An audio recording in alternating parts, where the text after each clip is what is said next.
Right guys, I've got a lot of new subscribers. A lot of you have been here with me for a long time, but I've got quite a few new subscribers. They keep asking questions that you already know. You know the answers to. So, shall we do a little refresh for those who've only just found my channel? And get them on board. Hang on guys, let me just untwist your leads. One more twist guys, there we go.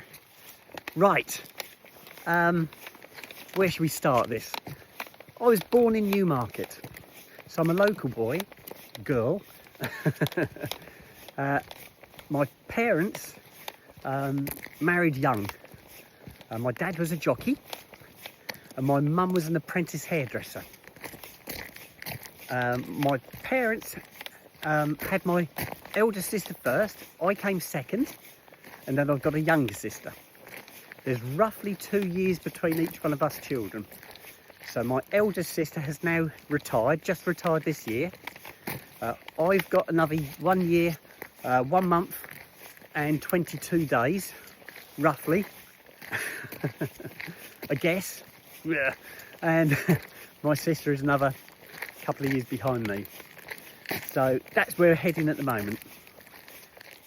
We lived, or have lived, in Suffolk almost all of our lives.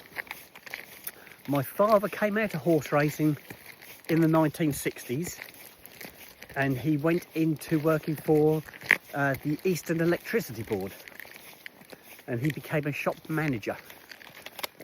He moved to another shop in, I think it was the early 70s, and we uprooted as a family and moved to the new location, which is where we still are now. Still in the same area. We've obviously moved houses, but we're all still in the same area. So that's really nice to have the family all so close. Come on in. Come on, there's a good boy. So that's really nice. All the children, or most of the children, there's one who has moved on, but all the children who we've had have all grown up.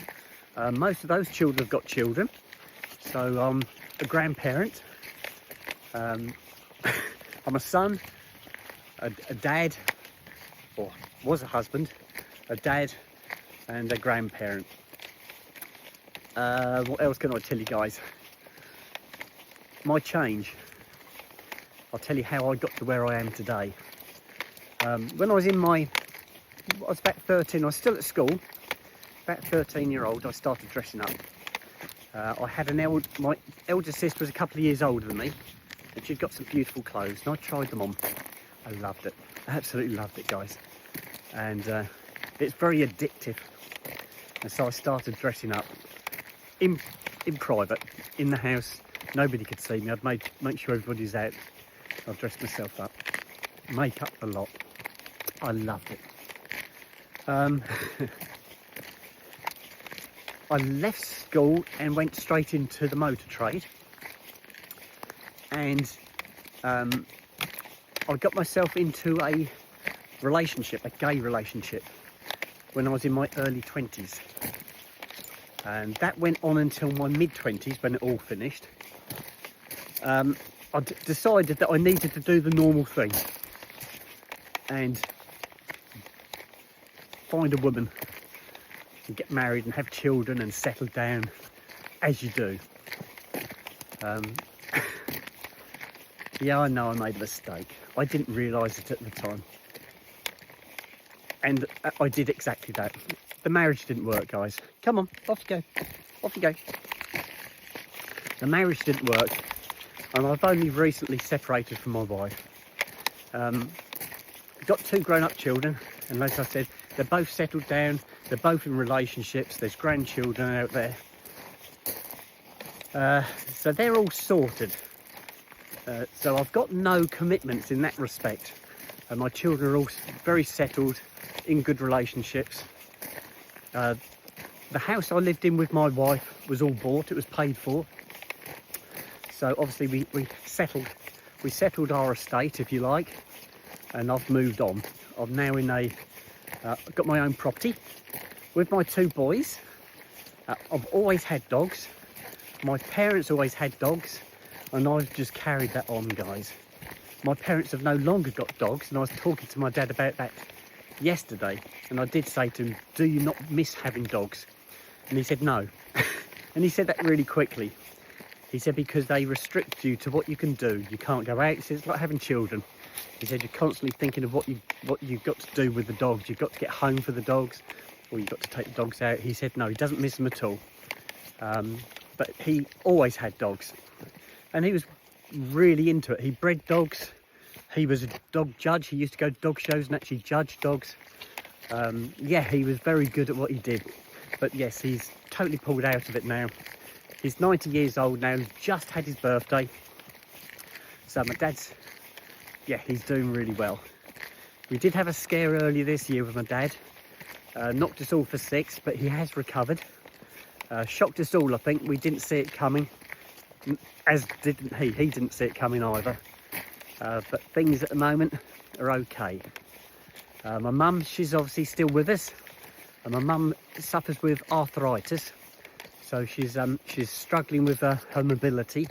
She has got one of those Motability scooters you can sit on, so she can get around, and she can get around the house. And she has got like a little walker with wheels on, so you can push it around. So she can either use that or she uses her Motability scooter. But yeah, she's still with us as well. We're all plodding along. I'm afraid it is what it is, guys. And I was talking to my dad yesterday when we went for a drink down the pub, and these discussions, we were talking about dogs, one thing and another, and I did ask him any regrets, and he said no regrets at all. He said he wouldn't change anything he did. He said everything he's done, he's pleased he done, and he wouldn't have changed a thing. So that was lovely. And then we got on to the subject of his recent health scare. He ended up at Papworth Hospital.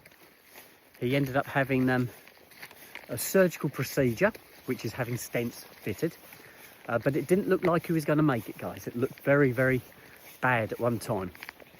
And he had asked not to be resuscitated. That was something that hit my mum and my sister extremely hard, as it did me. They were in tears about it, thinking we were going to lose him.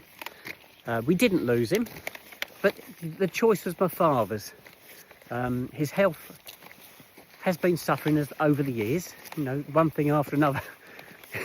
One thing goes wrong, then something else goes wrong. So yeah, he's had a few health issues, and I think he was fearful that if he had recovered from his heart condition, that he'd have been more incapable of doing things than he was already. That isn't how it worked out. He has recovered pretty well to where he was. I still say his stamina's probably taken a hit, and I think it's made him realise, you know, that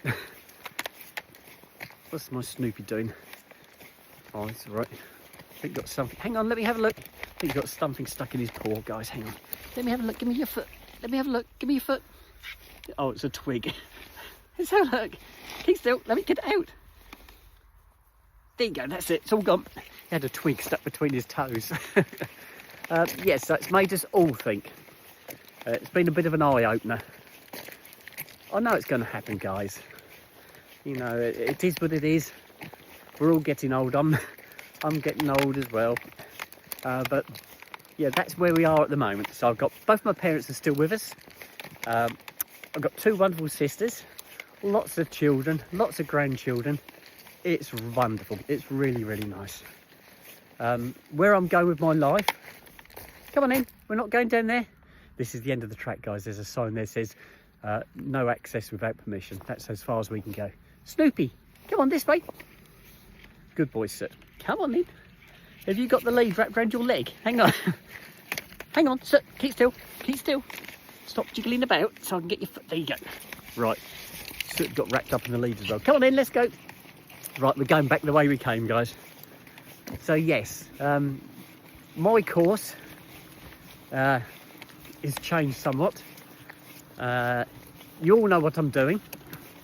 I'm transitioning into being a full-time woman, as near as I can possibly be. not by medication. I'm not going the medication route, guys. I'm going the surgical route. I've deemed that I'm too old to go onto drugs to go where I want. I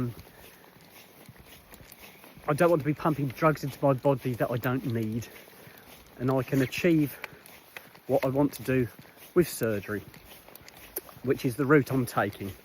So no medication, just surgery. I think that's the safest option for me. Everybody's different, and everybody's got to give it the thought and consideration that I have, but that's the route I'm taking.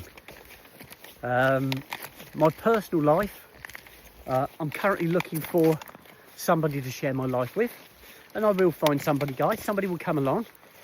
There's lots of wonderful people out there in this world. I've met some fantastic people, especially with my meet and greets. People have come to see me, we've had chats. It's wonderful, absolutely wonderful. But there are haters out there. We all know there's haters out there. They can get on with it. I'm not fussed about the haters. I can deal with them. They're not a problem. I class myself as April with benefits. And that's the way it's going to stay. Right, I've waffled on for far too long. I'm going to sign out now, guys. And we'll put another video on for you guys. Okay, bye-bye.